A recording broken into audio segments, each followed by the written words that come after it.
조류가 바뀌다. 이때가 오후 2시 30분경이니 오후 1시에 썰물로 바뀐 조류는 매우 빠르게 일본 전선 방향으로 흘러들어갔다. 일본 전선에서 보면 강한 역류다. 본래 조류가 방향을 바꾸면 최초 1시간 정도는 최고 속도에 반해 이르는 매우 빠른 속도를 낸다. 자, 이제 때마침 적장도 죽었고 조류도 유리하게 바뀌었으니 이 절호의 기회를 놓칠 수 있겠는가.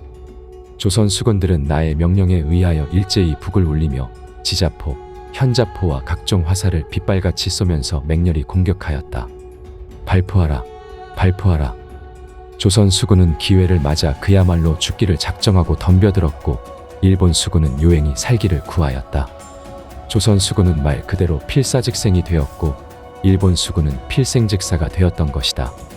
전쟁에서 가장 중요한 것은 끝까지 싸우고자 하는 전투의지이다.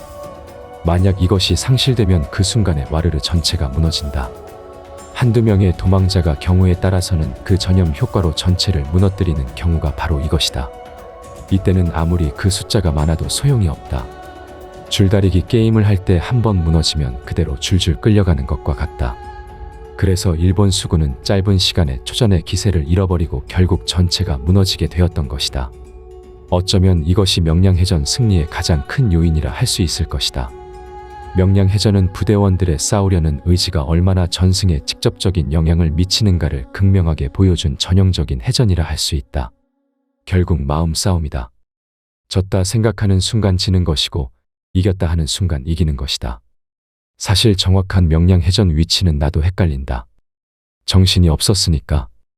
양도 앞인지 아니면 바깥으로 나갔는지.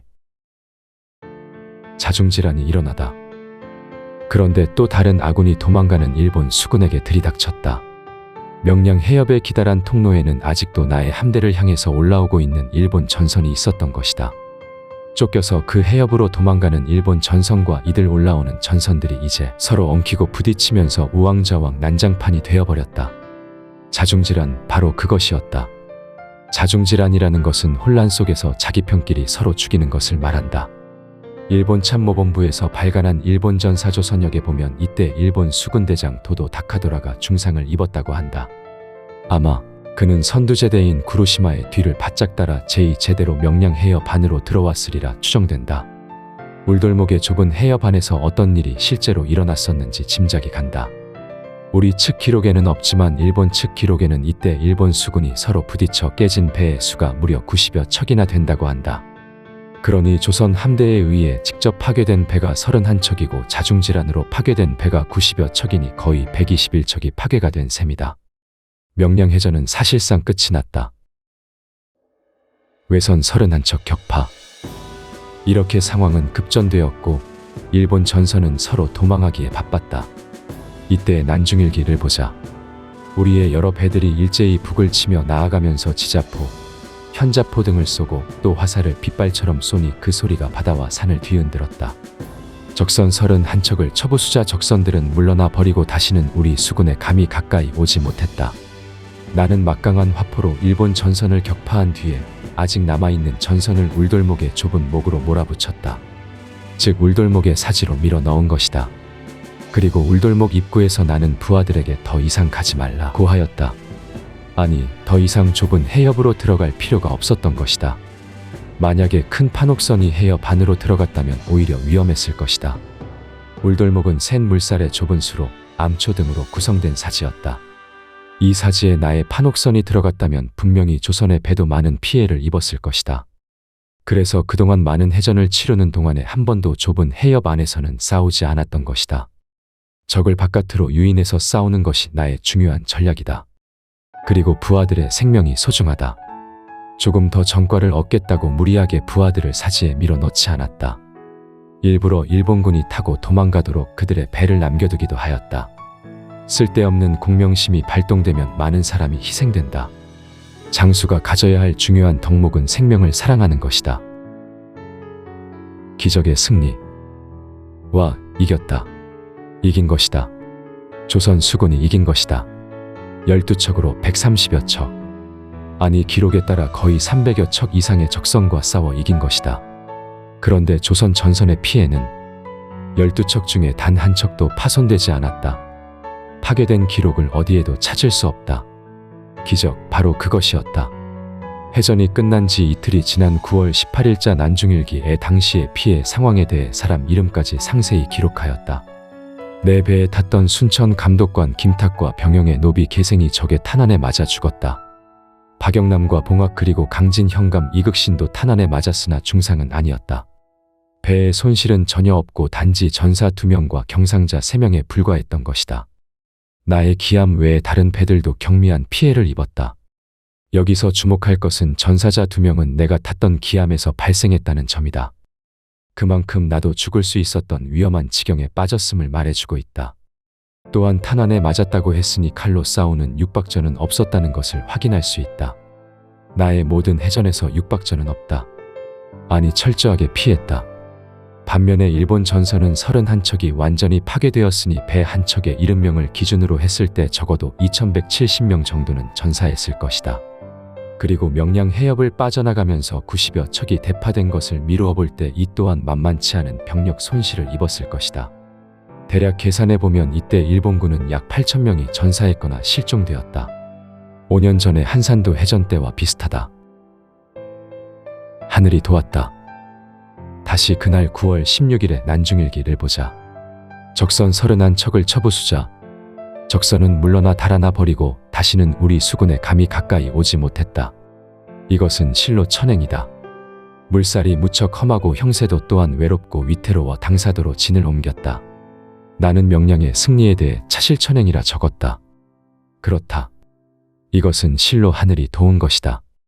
나는 기적같은 승리의 공을 하늘에 돌렸다. 하늘의 도움이 없었다면 결코 이길 수 없었다는 것을 알았다. 전날 밤 꿈에 나타났었던 신인 왜 도움이 아닌가. 물론 우리의 수군도, 함께 배에 탔던 의병도, 무태서 여러 방법으로 전쟁을 도왔던 백성도 승리를 가져다준 주인공들이다. 그러나 아무리 사람이 열심을 다해도 승패를 결정짓는 것은 하늘의 소관이다. 오늘날 명량의 현장에 가면 놓치지 말아야 할 것이 있다. 저 멀리 바다에 내가 보이는가. 키도 작고 아주 볼품없는 모습이다. 이름이 있는데 고뇌하는 이순신상이다. 곧 몰려올 일본 수군을 생각하면서 어떻게 하면 이 위기를 극복할 수 있을지 고뇌하고 있는 모습이다. 아주 잘 만든 동상이라 생각한다. 내 처지를 잘 표현하였다. 지금 봐도 먹먹하다. 내가 명량에서 승리를 하자. 일본군은 서울을 향해 진격하려는 전반적인 계획을 포기하게 되었다. 명량해전은 이렇게 해서 또 조선을 죽음의 수렁에서 건져 주었다. 명량해전의 쾌거를 전해 들었던 명나라 경리인 양호는 나에게 붉은 비단과 은전을 보내어 축하해 주었다.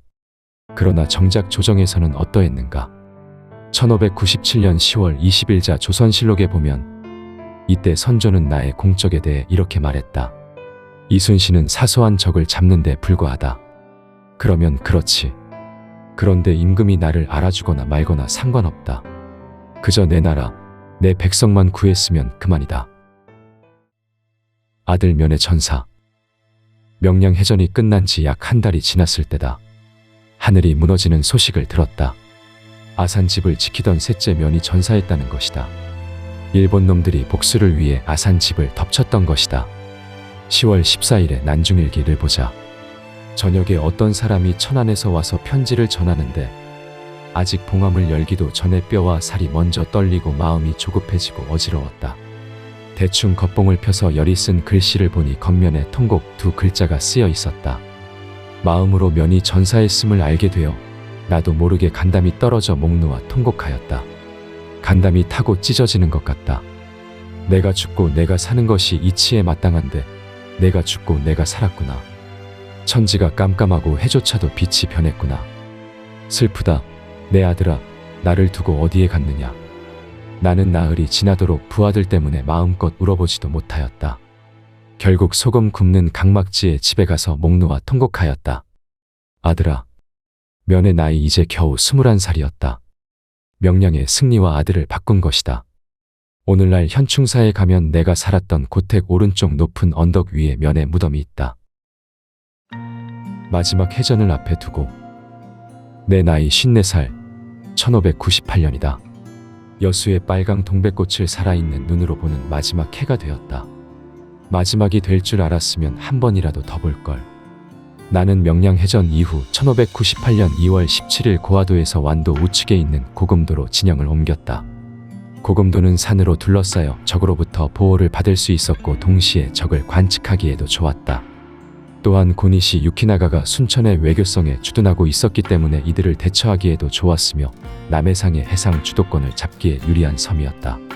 고금도에서 나는 조선 수군을 재건설하는데 총력을 기울였다. 한산도에 있을 때처럼 둔전을 경작하며 나라의 도움 없이도 스스로 일어서는 일에 집중하였다. 모름지기 사람은 스스로 일어서는 법을 배워야 한다. 드디어 도요토미 히데요시가 죽었다. 그는 1598년 8월 18일 복견성 안에서 피를 토하고 죽었다. 61살의 나이다. 도요토미 히데요시는 결국 나를 이기지 못하고 죽었다. 내가 이겼다. 도요토미 히데요시의 야망은 나에 의해 좌절되었고 도요토미 히데요시의 군대는 한 번도 나와 싸워 이긴 적이 없었다. 도요토미 히데요시의 측근들은 국내외의 반란을 우려하여 도요토미 히데요시의 시체를 소금으로 절이고 그 죽음을 숨겼다. 그러나 도요토미 히데요시의 죽음 소식은 일본군들 사이에 어느새 쫙 퍼져 있었다. 공격이 주춤거려졌고 슬슬 도망할 준비를 갖추었다. 조선의 요청에 의해 조선으로 파병된 명나라 군대는 1597년 1월 초순에 압록강을 건넜고 12월 초순에 조명연합군을 편성했었다. 고니시 유키나가는 광양만 외양에 있는 남해도에 주둔하고 있는 소호와 연결을 유지하면서 14,000명의 병력으로 순천의 외교성을 지키고 있었다. 바로 이 즈음 나를 형제같이 아끼고 사랑하며 뒤에서 알게 모르게 뒷받침을 해주었던 든든한 후원자 서해 류성룡이 당쟁에 휘말려 영의정직에서 파직당하였다. 이때가 1598년 10월 8일 한창 순천 외교회전의 끝마무리를 하고 있을 무렵이었다. 류성룡의 파직 소식은 내게 큰 충격이었고 이 때문에 깊이 고뇌하였다. 세상 일이 참 이상하게 돌아가는구나.